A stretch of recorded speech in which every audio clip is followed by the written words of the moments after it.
මම හිතන්නේ දුම්රිය ගැන කතා කරනකොට අපි පෝච්චියක් දකින්නකොට දුම්රිය ස්ථානයකට එනකොට අපි ඇතුලේ ඉන්න පුංචි ළමයා එළියට එනවා. ඒක ටිකක් අපි ආස තැනක්නේ. කෝච්චි වල යන්නත් කැමති, කෝච්චි දකින්නත් කැමති, දුම්රිය ස්ථාන වලට එන්නත් කැමති. එතකොට මේ වගේ ව්‍යාපෘතියක් එක්ක සම්බන්ධ වෙන එක.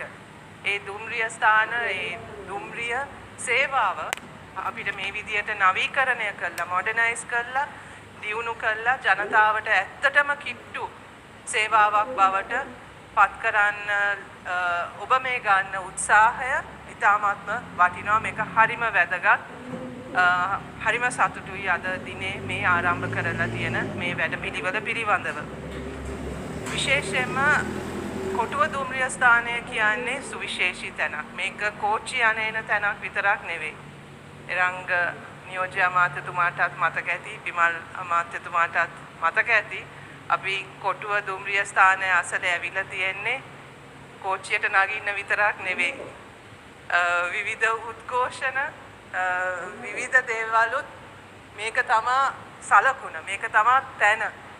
එතකොට මේක කොළඹ නගරයට දුම්රිය සේවාවට එහා ගිය අයිකොනික් තැනක්. කොළඹ නගරේ හෙරිටේජ් එකට අතිශයින්ම වැදගත් තැනක්.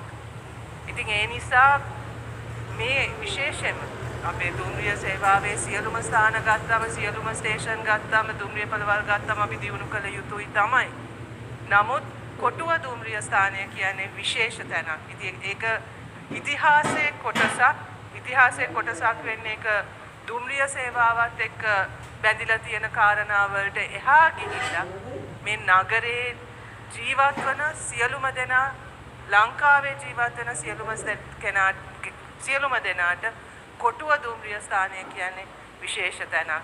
ඒක නවීකරණය වීම ගැනත් ඒක මේ විදියට ඇත්තටම මෙතනට එන දහස් ගණන් ජනතාවට පහසුවෙන් ඒ සේවාව ලබා ගන්නත්, මේක තුල ඔවුන්ගේ වැඩ කටයුතු කරන්න ලැබීම පිළිබඳව මේ විදියට මැදිහත් වීම මම හිතන්නේ අතිශයින්ම වැදගත් දෙයක්. ඒ වගේම තමයි මෙතන කතා කරපු සියලු දෙනාම මතු කරපු ප්‍රශ්නයක් සහ කාරණයක් සහ අපේ ජාතික ජනබලවේගයේ ප්‍රවාහන ප්‍රතිපත්තිය දිහා බැලුවම ප්‍රවාහන ප්‍රතිපත්තිය කියන එක අපේ ප්‍රතිපත්ති මාලාව තුළම ඉතාමත්ම විශේෂ තැනක් සහ වැදගත්කමක් දෙන දෙයක්. මොකෝ දියුණු පොදු ප්‍රවාහන සේවාවක් නැති රටක් කියන්නේ දියුණු රටක් නෙවෙයි. එතකොට දියුණු ප්‍රවාහන සේවාවක් කියන්නේ ජනතාවට පහසුවෙන් භාවිතා කරන්න පුළුවන්, පරිහරණය කරන්න පුළුවන්, ජනතාවගේ අවශ්‍යතාවයන් අනුව සකස් වෙන සැලසුම් කරන පොදු ප්‍රවාහන සේවයක් අපේ රටට අත්‍යවශ්‍යයි. කිව්ව විදියට පරක්කු වැඩි, නමුත් දැන් හරි මේකට මේ විදිහේ අවධානයක් දෙන එක අතිශයින්ම වැදගත්. මට අමාත්‍යතුමා කිව්ව විදියට ඒක තවත් මං හිතන්නේ සුවිශේෂී කාරණයක්. මේ ව්‍යාපෘතිය අපිට කරන්න හැකි වෙලා තියෙන්නේ රජයේ මුදලුත් අපි මේකට යොදවලා තියෙනවා. ADB එකේ ණයකින් අපි ඉතුරු කරගත්ත මුදල්, වෙන ව්‍යාපෘතියකින් ඉතුරු කරගත්ත මුදල් තමයි අපි මේකට යොදවලා තියෙන්නේ. ඉතින් මේවා සියල්ලම අපිට පෙන්눔 කරන තවත් දෙයක් තියෙනවා. හරියට මේ මූල්‍ය කළමනාකරණය,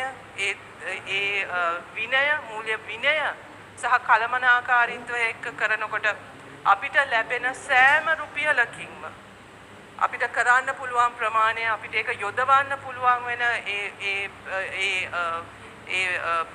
ඒක තවත් අපිට දියුණු කරගන්න පුළුවන්. ඒකටත් මේක කදිම උදාහරණයක්. ඒ වෙනුවෙන් ඔබ වෙච්ච මහන්සියටත් මම අතිශයින්ම ස්තුතිවන්ත වෙනවා. එතකොට පොදු ප්‍රවාහන සේවය කියන එක තිරසාර වෙන්න ඕනේ. තිරසාර වෙන්න ඕනේ. පොදු ප්‍රවාහන පද්ධතියක් දියුණු වෙනවා කියන්නෙම රටේ සංවර්ධනය, තිරසාර සංවර්ධනය ඒ අතට අපි යොමු කරනවා කියන එක. අපි අද ලෝකයේ තුල මුණ දෙන මේ විශේෂයෙන්ම මේ යුද්ධයත් එක්ක පැන නැගිලා තියෙන තෙල් අර්බුදය තුල වුණත් අපි මේ විදියට අපි මේක පටන් අරගෙන තිබ්බනම් ඊට කාලයකට කලින් අපිට මේ තෙල් අර්බුදයට මීට වඩා ශක්තිමත්ව අපිට මුණ දෙන්න පුළුවන් වෙන්න තිබ්බා. ඉතින් පොදු ප්‍රවාහනය කියන්නේ රටේ සංවර්ධනය තුළ අතිශයින්ම වැදගත් දෙයක්. ඒක දියුණු කරන එක. ඒක ජනතාවාදීව ජනතාවට ඇත්තටම පහසු වෙන විදියට දියුණු වෙන එක අතිශයින්ම වැදගත්. ඉතින් ඒ නිසා මේ ව්‍යාපෘතියට මම සුබ පතනවා. විශේෂයෙන්ම දුම්රිය සේවාව තුළ මම හිතනවා ඒ ජනතාව මගේ අත්දැකීමකුත් අත්දැකීමුත් තියෙනවා. අපි කෝච්චියේ යනකොට මම මතකයි මගේ අම්මා එක්ක මම නුවර යන්න කෝච්චියට නගින්න මෙතන ආවම අපේ අම්මට වයසයිනේ. ඉතින් කෝච්චියට නගන්න යනකොට තිබ්බ අමාරුව. ලේසි නෑ මේ කෝච්චි වලට වයසක කෙනෙක්ට නගින්න. ඊටත් වඩා අමාරුයි ප්‍රසන්න සහෝදරයා නුවර එතනින් බහින්න. මෙතනට වඩා අමාරුයි. අර ગેප් එක තියෙනවානේ. ગેප් එකත් එක්ක ඉතින් මම හිතන්නේ මේ වගේ දේවල් අපිට හිතන්න ඕනේ. මම දන්නවා අනිවාර්යයෙන්ම අපේ අමාත්‍යවරු මේවා ගැන අපේ අමාත්‍යවරු මේවා ගැන හිතනවා. විශේෂයෙන්ම කාන්තාවන්ට අමාත්‍යතුමා දැන් ලොකු පෙරලියක් කරා අපේ බස් සේවාවේ කාන්තා රියදුරන් සහ කොන්දොස්තරවරු බඳවා ගත්තා. කෝච්චි සේවයටත් එහෙම කරයි කියලා අපේ බලාපොරොත්තුවක් තියෙනවා. මේ තාක්ෂණයට රියදුරන් වෙන්නත් පුළුවන් කියලා මට විශ්වාසයි. ඉතින් ඒක අපේ කාන්තා පක්ෂයටත් විවෘත වෙයි කියලා මම හිතනවා. මම හිතන්නේ ඒකත් අපිට වැඩි කාලයක් යන්න ඉස්සෙල්ලා අපිට දකින්න පුළුවන් වෙයි. දරුවන්ට, කාන්තාවන්ට, වැඩිහිටි අයට, ආබාධිත අයට සියලු දෙනාටම සේවාවක් ගන්න පුළුවන් දුම්රිය පද්ධතියක් අපි ගොඩනගා ගන්න ඕනේ. ඒක ගැන අපිට විශාල බලාපොරොත්තු තියෙනවා. අනිත් එක මම හිතන්නේ ලංකාවේ දුම්රිය මාර්ගය කියන එකම හරිම ලස්සනයි.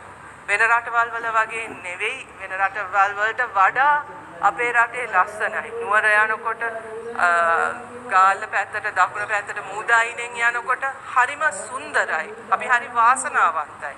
මේක නිකන් එක නගරයකින් ගිහිලා තවත් නගරයකින් බහිනවට එහා යන එක්ස්පීරියන්ස් එකක්. අපේ රට ගැන අපිට ආඩම්බර හිතෙන්න පුළුවන් මාර්ග හරහා ඒක දකින්නකොට අපි තෘප්තිමත් වෙනවා, අපි සතුටු වෙනවා, අපිව රිලැක්ස් වෙනවා. ඉතින් අපි ඒ අතින් හරිම වාසනාවන්තයි. එවැනි සම්පතක් අපිට තියෙන්නේ. ඒ සම්පත අපි ආරක්ෂා කරන්න ඕනේ, දියුණු කරන්න ඕනේ, නූතනයට ගැලපෙන විදියට හදා ගන්නත් ඕනේ. ජනතාවට අවශ්‍ය විදියට අපි ඒක සකස් කරන්න ඕනේ. ජනතාවගේ අවශ්‍යතාවය අනුව ඒක දියුණු කරන්න ඕනේ. ඒක තමයි අපේ රජයේ ප්‍රතිපත්තිය. අපි ගන්න සියලුම තීරණ ජනතාවාදී තීන්දුව වෙන්නේ අන්න ඒක තමයි අපේ කැපවීම. ඒක තමයි අපේ අදිෂ්ඨානය. ඉතින් මම මේ ව්‍යාපෘතියට සුබ පතනවා. ඇමතිතුමා විවෘත කරන දවසට මට ආරාධනා කරන්න කියලා පොඩි ඉල්ලීමක් තියෙනවා. කොහෙන් හරි කොනක මට එල්ලිලා එන්න පුළුවන් නම් හොඳයි. මොකද මේක අතිශයින්ම මගේ හිතටත් හදවතටත් කිට්ටු ව්‍යාපෘතියක්. ඒක ආරම්භ කිරීම ගැන මම ඉතාමත්ම ස්තුතිවන්ත වෙනවා. සුබ පතනවා සියලු දෙනාටම. දුම්රිය සේවාවේ ගරුත්වය, ඒ ජනතාවාදී දැක්ම රැක ගන්න ඔබ සියලු දෙනාටම එක් වෙන්න කියන ආරාධනාව කරමි. මම නතර වෙනවා. බොහොමත්ම